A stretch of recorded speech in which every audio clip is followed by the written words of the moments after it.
Pesona si Gadis Desa, episode 70 dengan judul Pawang Meresahkan. Selamat mendengarkan. Kayo menarik nafas panjang saat anak buahnya melapor kalau Kanita saat ini tengah melakukan perjalanan ke Shanghai. Ya, sejak Kayo menghapus foto-foto yang ada di ponselnya Kanita, dia terus memantau semua gerak-gerik wanita itu. Bukannya apa, Kayo hanya tidak mau wanita tidak tahu malu itu kembali membuat ulah yang bisa memancing kemarahan sang kakak. Dan benar saja, tujuan Kanita datang ke Shanghai pastilah untuk mencari tahu tentang Luri, gadis yang akan menjadi calon kakak iparnya. Apa kami perlu menyusul wanita itu ke Shanghai, Nona Muda? Tidak perlu. Biarkan saja dia mau melakukan apa di sana. Lagi pula Luri sudah dalam pengawasan kakak iparnya. Kanita tidak akan mungkin bisa menyentuhnya sembarangan, jawab Kayo dingin. Baik, Nona Muda. Kalian awasi saja ayah dan ibunya Kanita.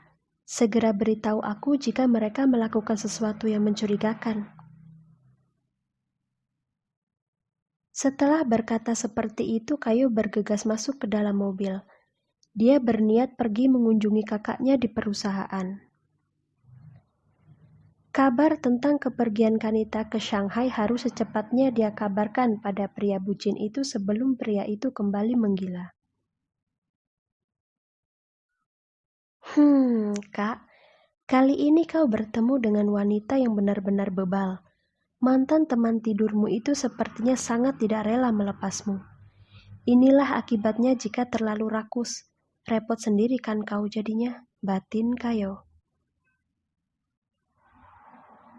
Dalam perjalanan menuju kantor, Kayo menyempatkan untuk mengirim pesan pada Jackson. Tak lupa juga dia memberitahukan pada calon suaminya itu mengenai kedatangan tamu agung yang sempat ingin mencari masalah dengannya. Kayo kemudian terkekeh pelan saat membaca pesan balasan dari Jackson. Rupanya pria itu masih menyimpan dendam pada Kanita. Jackson bahkan berkeinginan untuk menghilangkan Kanita dari muka bumi ini. Tak ingin calon suaminya kembali melakukan kejahatan, Kayo pun segera mencegahnya. Dia meminta Jackson untuk tetap diam menyaksikan apa yang akan terjadi antara Kanita, Luri, dan juga kakaknya. Hiburan menarik, begitu tulisnya. Tak lama kemudian, mobil pun sampai di perusahaan. Kayo keluar dari dalam mobil kemudian melangkah masuk ke dalam gedung. Dia dengan tenang membalas sapaan para karyawan yang berpapasan dengannya. Selamat siang, Nona Muda. Siang. Apa kakakku ada di dalam? Tanya Kayo sopan. Tuan Muda Vedo ada di dalam ruangannya, Nona Muda. Silahkan masuk. Kayo mengangguk. Dia kemudian membuka pintu ruangan kakaknya lalu berjalan masuk ke sana. Oh, sedang bekerja ternyata. Aku pikir kau sedang bersama para wanita seksi itu, Kak. Ledek Kayo sembari tersenyum usil ke arah sang kakak yang sedang sibuk dengan berkas pekerjaan. Kalau kau datang hanya untuk menggangguku, lebih baik kau pulang ke rumah saja, Kai. Pekerjaanku sedang menumpuk. Aku tidak ada waktu untuk meladeni kenakalanmu, sahut Vedo tanpa mengalihkan pandangannya dari berkas yang sedang dia baca. Jahat sekali. Beginikah sambutan seorang kakak pada adiknya yang datang berkunjung? Hatiku tergores, kakakku sayang. Vedo mendengkus pelan. Mau tak mau dia akhirnya menghentikan pekerjaannya. Kelakuan adiknya ini bisa semakin menjadi jika tidak segera diurus. Sambil mengendurkan dasi di lehernya, Vedo mengajak Kayo bicara. Dia menatap penasaran pada gadis cantik yang kini sudah duduk di tepian meja kerjanya. Angin apa yang membawamu datang kemari? Bukankah hari ini kau ada jadwal mengunjungi yayasan bersama ibu? Sebenarnya iya. Tapi karena aku begitu mementingkan perasaan saudaraku, jadi aku memutuskan untuk datang kemari lebih dulu. Jawab Kayo seraya menarik nafas dalam. Kak, apa yang akan kau lakukan jika seandainya ada mantanmu yang pergi menemui Luri? Mantanku pergi menemui Luri. Maksudnya bagaimana? Tanya Vedo bingung. Sebelah alis Vedo terangkat ke atas ketika melihat senyum aneh di bibir Kayo.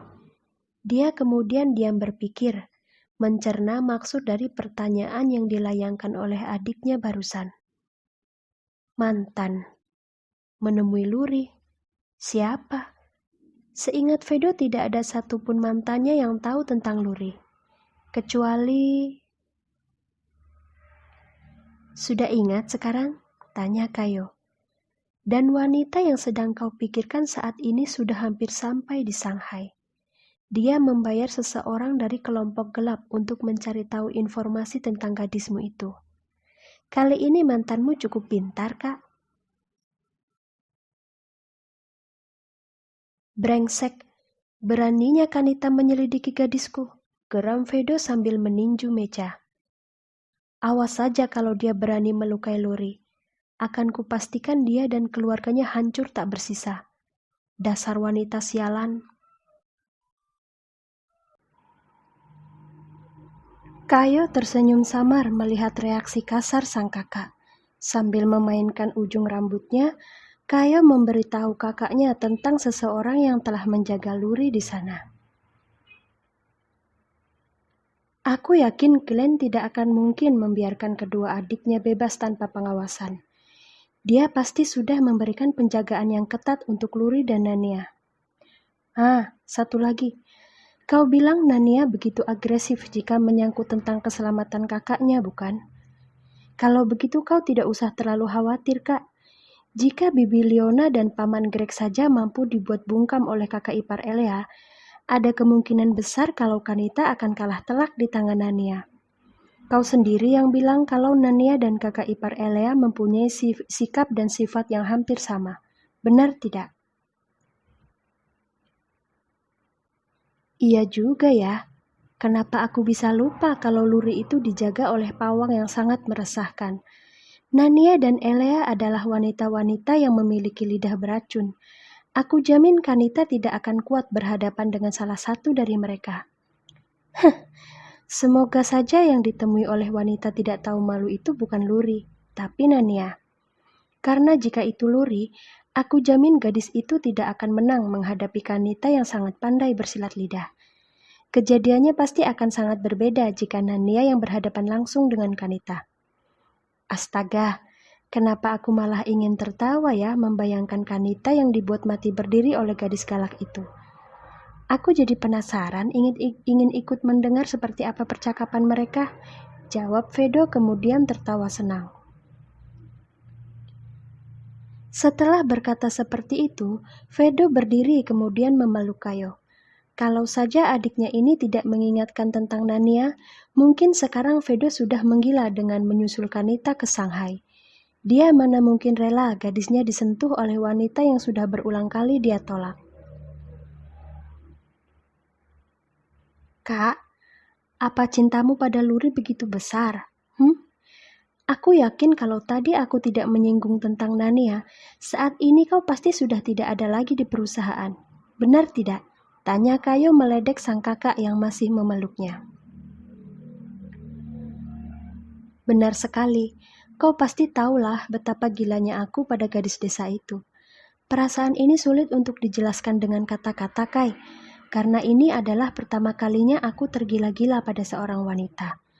Luri sangat berbeda dengan kebanyakan wanita yang pernah kukenal. Dia begitu dewasa meskipun usianya masih muda. Di mataku Luri sangat sempurna, dan aku sangat mencintainya. Jawab Vedo dengan jujur. Apa kau sudah sangat yakin dengan perasaanmu? Bukannya aku tidak mendukung hubungan kakak dengan Luri, tapi aku sedikit mengkhawatirkan penolakan dari tetua keluarga kita. Benar kalau cinta memang tidak memandang apapun, tapi kau juga tidak boleh melupakan fakta tentang nama besar keluarga kita, Kak. Kau adalah penerus di keluarga Eiji, dan wanita yang akan menjadi istrimu nanti harus melewati beberapa persyaratan yang cukup rumit. Kau berbeda denganku, Kak, karena saat aku menikah, akulah yang akan dibawa keluar oleh suamiku.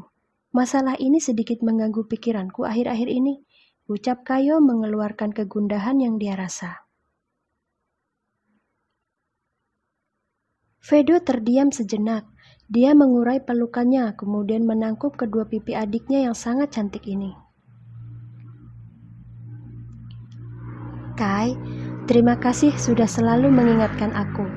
Akan tetapi untuk masalah pribadiku, aku tidak akan membiarkan orang lain ikut campur, termasuk para tetua keluarga kita. Karena hanya Luri satu-satunya wanita yang akan melahirkan penerus dariku. Jika mereka berani menentang, maka selamanya aku tidak akan pernah menikah. Biarlah garis keturunan keluarga Eiji berhenti padaku, aku tidak peduli. Lagi pula jika ayah saja mampu meyakinkan para tetua untuk menerima ibu, kenapa aku tidak bisa? Luri adalah gadis yang cerdas dan juga berwawasan. Dia sedang berjuang memantaskan diri supaya nama baik keluarga kita tetap terjaga. Di zaman seperti ini, apakah masih ada wanita yang mampu berpikiran seperti itu? Hanya Luri, Kai. Hanya dia saja yang tidak memandangku dari status dan kekayaan yang kita miliki. Akan sangat bodoh jika mereka sampai menolak wanita sehebat Luri. Jelas Vedo serius. Dia sangat yakin dengan kemampuan gadisnya.